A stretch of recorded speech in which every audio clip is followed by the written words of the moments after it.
तो दोस्तों आज अगस्त की 12 तारीख है और आज की वीडियो में मैं आपके साथ शेयर करूंगा।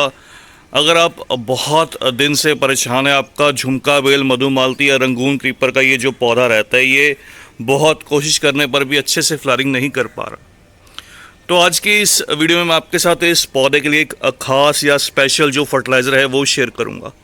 आज से ठीक 25 दिन पहले मैंने अपने इस 14 इंच के गमले में लगे हुए पौधे को फर्टिलाइज़ किया था और उसका भी जो वीडियो है वो मैंने आपके साथ शेयर किया था। उस फर्टिलाइज़र का जो रिज़ल्ट है वो कुछ इस तरह से निकल कर आया। लेकिन मैं चाहता हूँ कि ये जो पौधा है ये सर्दी आने से पहले तक, जब तक कि इसका डोरमेंसी या रेस्ट का सीज़न ना स्टार्ट हो जाए, तब तक ये अच्छे से फ्लावरिंग करे और कंटिन्यू फ्लावरिंग करे। इसके लिए आज इस पौधे को मैं फिर से फर्टिलाइज़ करूँगा। फर्टिलाइज़र को शेयर करने से पहले जो कुछ खास बातें आपके साथ इस पौधे के बारे में शेयर करना चाहता हूँ वो कुछ इस तरह से हैं। एक तो देखिए, ये जो पौधा रहता है ये पूरी धूप में अच्छे से ग्रोथ करता है। आप इसको फुल डे सनलाइट दीजिए। बहुत ज़्यादा जब गर्मी का मौसम रहता है तब आप इस पौधे को ग्रीन नेट के नीचे प्लेस कर सकते हैं, लेकिन उसके अलावा आप इस पौधे को पूरे दिन की धूप दीजिए। ये पौधा टिप पर फ्लावरिंग करता है। इस तरह से इसके जो फ्लावर्स हैं, इस तरह से देखिए, इसके टिप साइड पर, ऊपर की साइड की जो ब्रांच रहती है उसके अंदर निकल कर आते हैं। आप नोटिस करेंगे सभी की सभी ब्रांचेस में इस तरह से टिप साइड पर इसके जो फ्लावर्स हैं कुछ बंच में निकल कर आते हैं। तो ऐसी हैवी फ्लावरिंग लेने के लिए इस पौधे पर मल्टीपल ब्रांचेस होना बहुत ज़्यादा इंपॉर्टेंट है। मल्टीपल ब्रांचेस तब ली जा सकती हैं अगर आप इस पौधे की कटिंग कीजिएगा या प्रूनिंग कीजिएगा।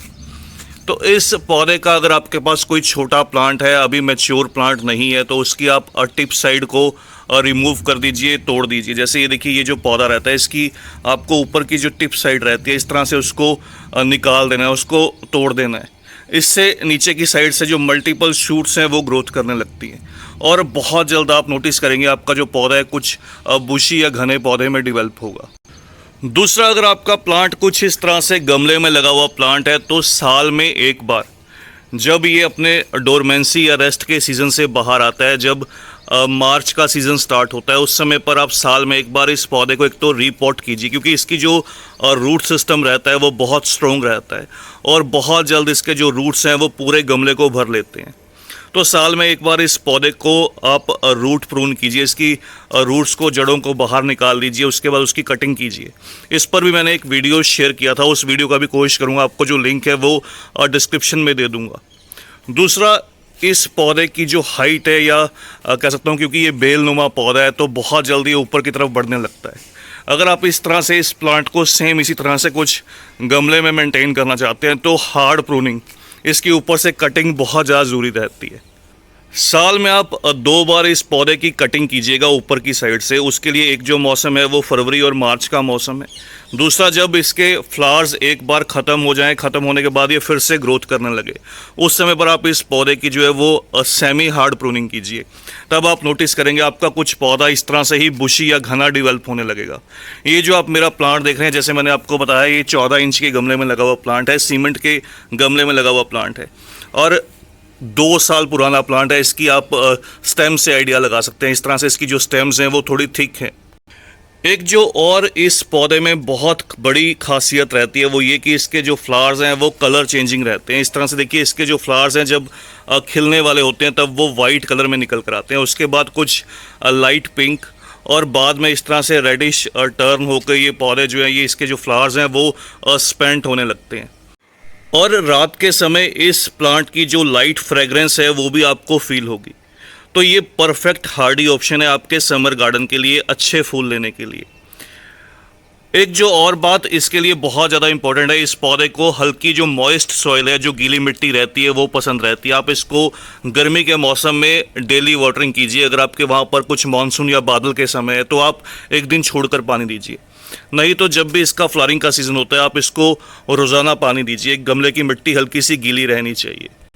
चलिए, ये तो हुई इसकी केयर की बात। अब बात करते हैं इसके फर्टिलाइज़र के बारे में। रिपीट फ्लावरिंग के लिए इस पौधे को कौन सा आज मैं फर्टिलाइज़र है वो स्प्रे करने वाला हूँ, क्योंकि इस पौधे पर मैं अच्छी ग्रोथ चाहता हूँ और हैवी फ्लावरिंग भी चाहता हूँ। इसलिए सबसे पहली चीज़ जो इस पौधे को मैं फीड करने वाला हूँ ये बिल्कुल ऑर्गेनिक है।